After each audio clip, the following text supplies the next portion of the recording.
The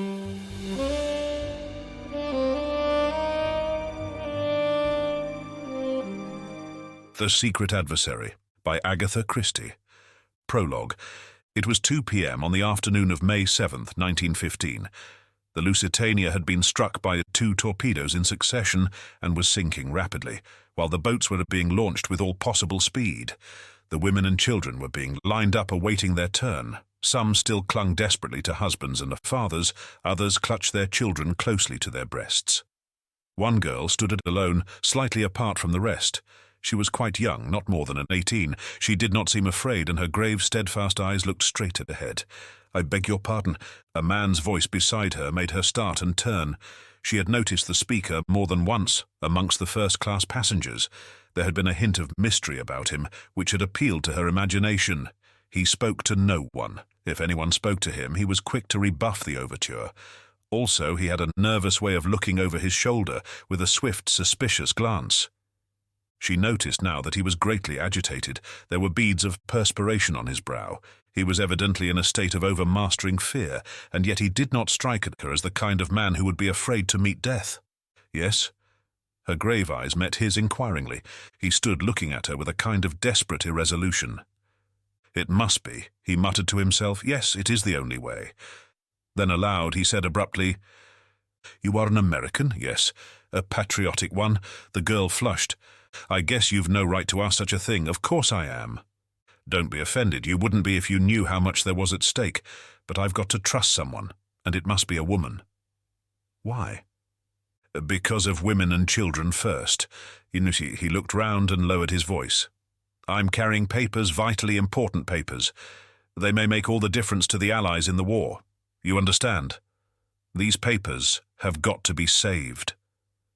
They've more chance with you than with me. Will you take them?" The girl held out her hand.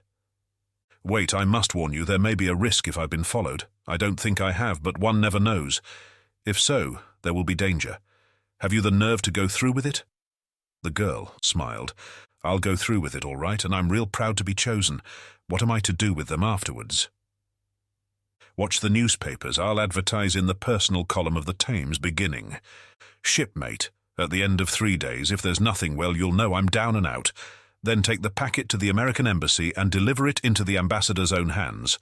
Is that clear?" "Quite clear." "Then be ready. I'm going to say goodbye." He took her hand in his. "Goodbye. Good luck to you," he said in a louder tone. Her hand closed on the oilskin packet that had lain in his palm.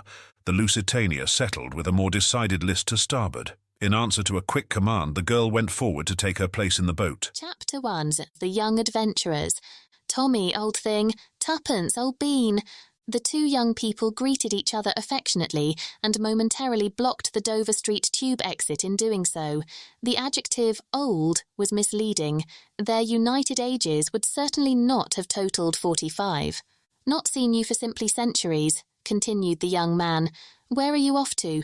Come and chew a bun with me. We're getting a bit unpopular here, blocking the gangway, as it were. Let's get out of it." The girl assenting, they started walking down Dover Street towards Piccadilly. "Now then," said Tommy, "where shall we go?" The very faint anxiety which underlay his tone did not escape the astute ears of Miss Prudence Cowley, known to her intimate friends for some mysterious reason as Tuppence. She pounced at once. "Tommy, you're stony." "Not a bit of it," declared Tommy unconvincingly, rolling in cash. "You always were a shocking liar," said Tuppence severely, "though you did once persuade Sister Greenbank that the doctor had ordered you beer as a tonic, but forgotten to write it on the chart. Do you remember?" Tommy chuckled. "I should think I did. Wasn't the old cat in a rage when she found out? Not that she was a bad sort, really. Old Mother Greenbank. Good old hospital. Demobbed like everything else, I suppose." Tuppence sighed. "Yes." "You too?" Tommy nodded. 2 months ago." "Gratuity," hinted Tuppence. "Spent." "Oh, Tommy." "No, old thing. Not in riotous dissipation. No such luck. The cost of living, ordinary plain or garden living nowadays is, I assure you, if you do not know." "My dear child," interrupted Tuppence. There is nothing I do not know about the cost of living. Here we are at Lyons, and we will each of us pay for our own. That's it." And Tuppence led the way upstairs. The place was full, and they wandered about looking for a table, catching odds and ends of conversation as they did so. And do you know, she sat down and cried when I told her she couldn't have the flat after all. "It was simply a bargain, my dear, just like the one Mabel Lewis brought from Paris." "Funny scraps one does over here," murmured Tommy. "I passed two Johnnies in the street today, talking about someone called Jane Finn. Did you ever hear such a name?" But at that moment 2 elderly ladies rose and collected parcels, and Tuppence deftly ensconced herself in one of the vacant seats. Tommy ordered tea and buns, Tuppence ordered tea and buttered toast. "And mind the tea comes in separate teapots," she added severely. Tommy sat down opposite her. His bared head revealed a shock of exquisitely slicked-back red hair. His face was pleasantly ugly, nondescript, yet unmistakably the face of a gentleman and a sportsman. His brown suit was well cut, but perilously near the end of its tether. They were an essentially modern-looking couple as they sat there. Tuppence had no claim to beauty, but there was character and charm in the elfin lines of her little face, with its determined chin and large, wide-apart grey eyes that looked mistily out from under straight black brows.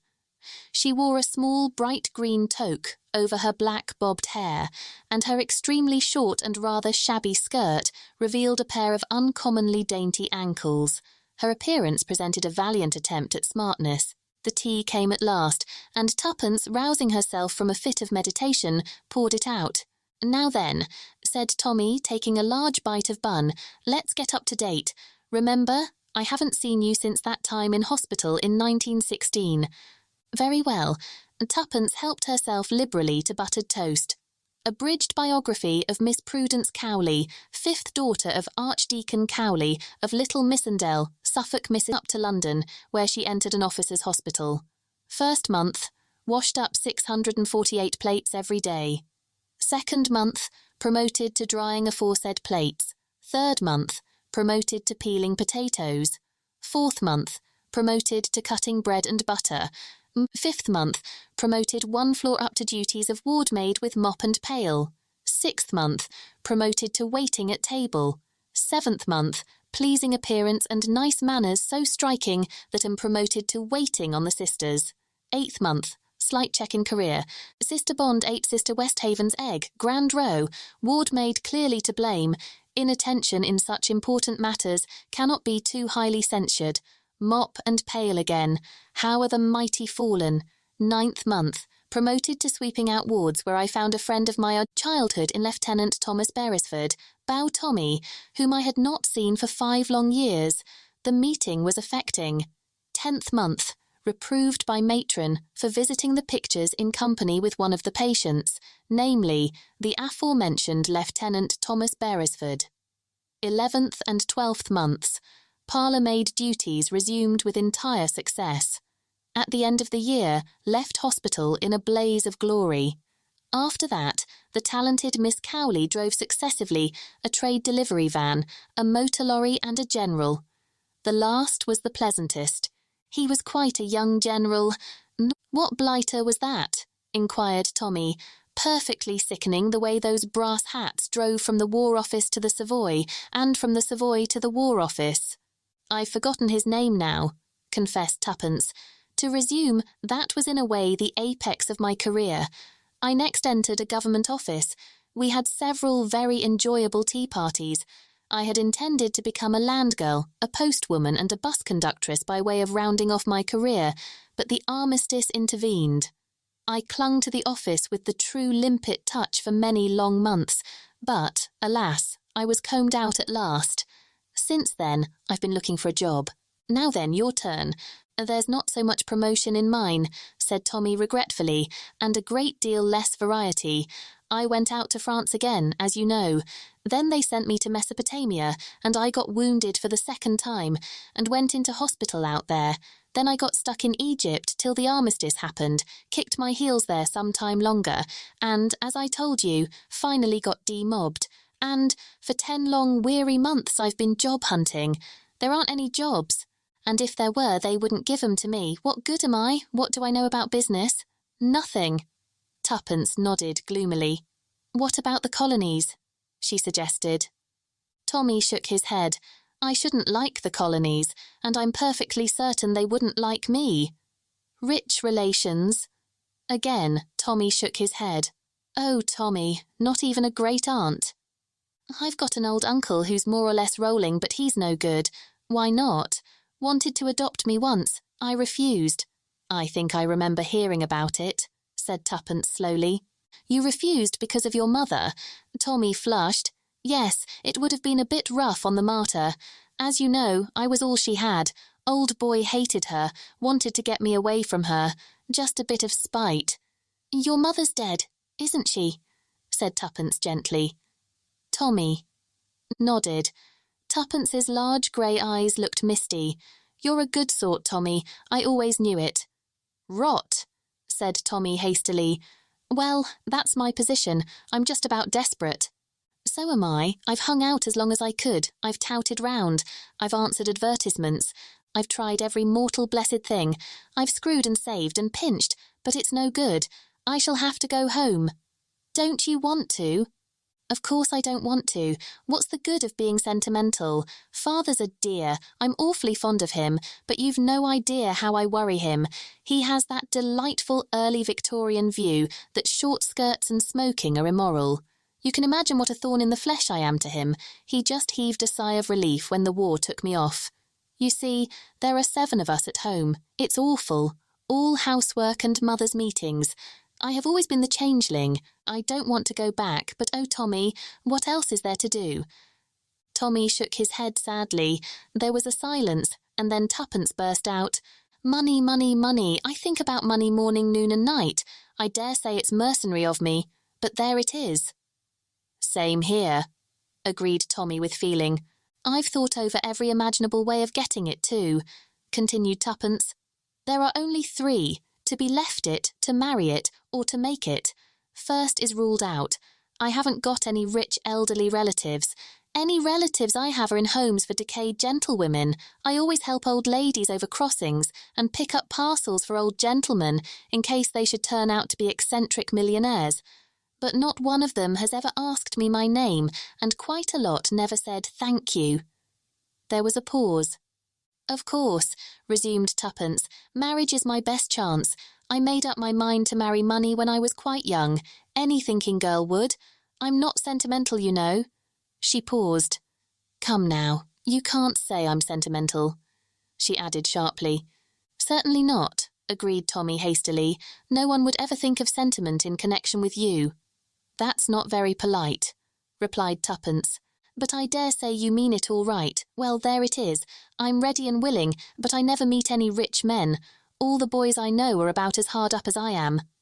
What about the General? Inquired Tommy. I fancy he keeps a bicycle shop in time of peace, explained Tuppence. No, there it is. Now you could marry a rich girl.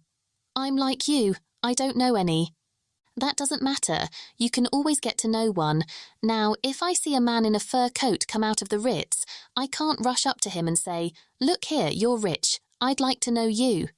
Do you suggest that I should do that to a similarly garbed female? Don't be silly. You tread on her foot or pick up her handkerchief or something like that. If she thinks you want to know her, she's flattered and will manage it for you somehow. You overrate my manly charms, murmured Tommy. On the other hand, proceeded Tuppence, my millionaire would probably run for his life. No, marriage is fraught with difficulties, remains to make money. We've tried that and failed, Tommy reminded her. We've tried all the orthodox ways, yes, but suppose we try the unorthodox? Tommy, let's be adventurers. Certainly, replied Tommy cheerfully. How do we begin? That's the difficulty. If we could make ourselves known, people might hire us to commit crimes for them.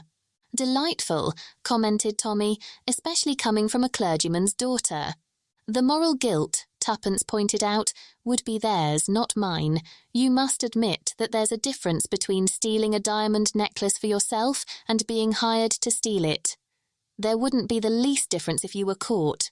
Perhaps not, but I shouldn't be caught, I'm so clever. Modesty always was your besetting sin, remarked Tommy. Don't rag. Look here, Tommy, shall we form a business partnership? Form a company for the stealing of diamond necklaces? That was only an illustration. Let's have a, what do you call it in bookkeeping? Don't know, never did any.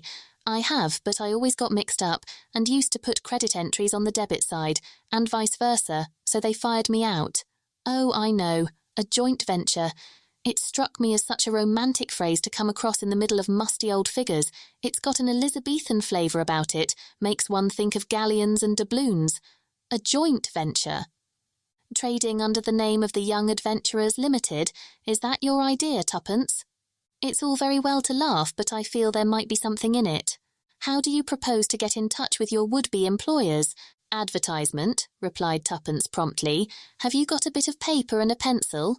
Men usually seem to have, just like we have hairpins and powder puffs.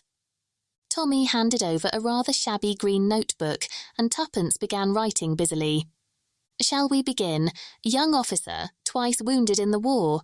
Certainly not. Oh, very well, my dear boy, but I can assure you that that sort of thing might touch the heart of an elderly spinster, and she might adopt you, and then there would be no need for you to be a young adventurer at all. I don't want to be adopted. I forgot you had a prejudice against it. I was only ragging you. The papers are full up to the brim with that type of thing. Now listen, how's this? 2 young adventurers for hire, willing to do anything, go anywhere. Pay must be good. We might as well make that clear from the start. Then we might add, no reasonable offer refused, like flats and furniture. I should think any offer we get in answer to that would be a pretty unreasonable one. Tommy, you're a genius, that's ever so much more chic. No unreasonable offer refused if pay is good. How's that? I shouldn't mention pay again. It looks rather eager. It couldn't look as eager as I feel, but perhaps you are right. Now I'll read it straight through.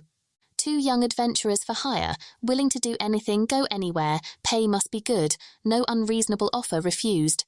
How would that strike you if you read it? It would strike me as either being a hoax or else written by a lunatic. It's not half so insane as a thing I read this morning beginning Petunia and signed Best Boy. She tore out the leaf and handed it to Tommy. There you are. Times, I think. Reply to box so-and-so. I expect it will be about 5 shillings. Here's half a crown for my share. Tommy was holding the paper thoughtfully. His face burned a deeper red. Shall we really try it? He said at last. Shall we, Tuppence? Just for the fun of the thing. Tommy, you're a sport. I knew you would be. Let's drink to success. She poured some cold dregs of tea into the 2 cups. They put down the cups and laughed rather uncertainly. Tuppence rose. I must return to my palatial suite at the hostel. Perhaps it is time I strolled round to the Ritz, agreed Tommy with a grin. Where shall we meet? And when? 12 o'clock tomorrow. Piccadilly Tube Station. Will that suit you? My time is my own, replied Mr. Beresford magnificently. So long then. Goodbye, old thing. The 2 young people went off in opposite directions. Tuppence's hostel was situated in what was charitably called Southern Belgravia. For reasons of economy, she did not take a bus.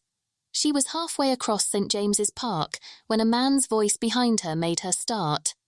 Excuse me, it said, but may I speak to you for a moment?